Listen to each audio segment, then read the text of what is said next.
The new Hulu horror Control Freak has a seriously nasty poster. Ugh, no thanks, I don't want any bugs crawling out of my eyes. A motivational speaker is tormented by an unrelenting itch on the back of her head. So this stars Kelly Marie Tran as the motivational speaker Val. She's got the personality like most motivators, confident, blunt, little smarmy, and just enough charisma to come across as sincere. Now, just about every time we see Val on screen, she's incessantly scratching her head. And the combo of how the camera frames this and the sounds we hear make it come across like this violent and even painful self-torture.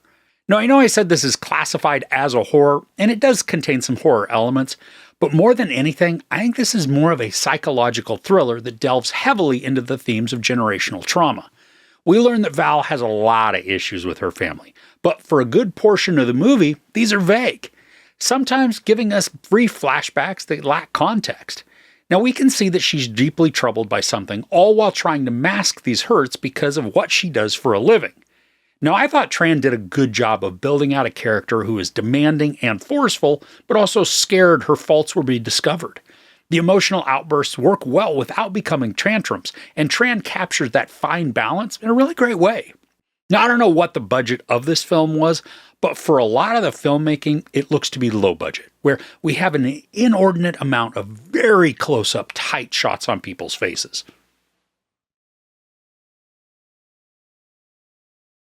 There's just this general lack of shot variety.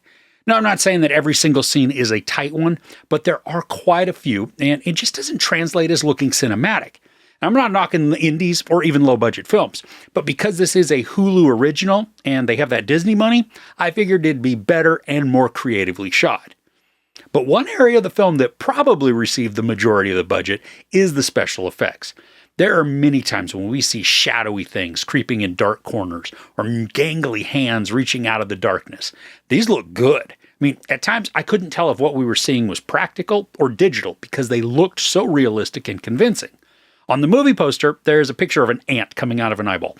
And I'm not saying whether or not that actually happens, but ants do play a large role in the creep factor for the movie. And while the majority of the time their presence and large number just made my skin crawl, there's a moment that was equal parts hilarious and grotesque. The imagery is horrifyingly gross, and if you're sensitive to buggy stuff, you're going to want to close your eyes at this scene. And trust me, you'll know when it arrives. Now, part of the lore for this involves the supernatural, or at least the power of the belief in the supernatural.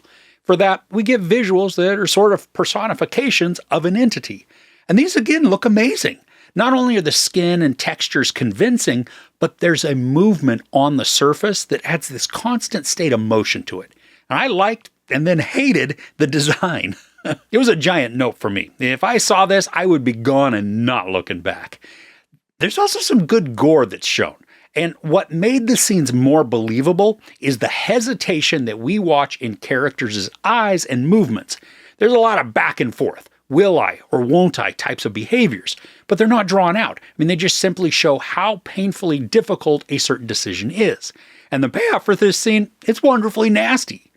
Now, the storytelling for this is fairly slow and a bit meandering. A lot of that comes because of the vagueness surrounding Tran's background. Now, once we learn more about her life and what has caused her so much emotional pain, the pace picks up and moves at a more driving speed. And despite some of the shallowness of the development, I was still mostly engaged with Tran's descent into emotional chaos. I mean, I didn't necessarily feel sad for her, and I think that's just because of how the character was introduced and then maintained, but I also could sympathize with the trauma that she was carrying. I also appreciate that her arc, it's not as straightforward as it's first shown. Even when we know many of the details, there's still a bit more to uncover, and that helped to keep the interest going. I think if the film had given us a bit more time with Tran before thrusting us into her devolving world, it might have made it easier to connect with her. Because we're introduced through one of her talks, and then most everybody knows that these are highly scripted, well-rehearsed, psychologically manipulative speeches designed to engage the audience and then sell books or merch. So this type of intro, I mean, she's more of a salesperson than a character that we want to become endeared with. I think the ending of this is a little too storybook, and it might disappoint some just because of how the trajectory moves from dire and terrible to slightly optimistic. Regardless, though, of the ending, the story addresses the idea of generational trauma well, showing the damage it can create and what happens when not dealt with. Kelly Marie Tran creates a complicated character, making her both standoffish and repugnant while also being pained and sympathetic. The visuals are the movie's highlight, creating skin-crawling imagery that will disgust and delight. Slow pacing and vague development hamper the first half of the storytelling, but once the second half kicks in, the tension picks up to dive headfirst into some suffering.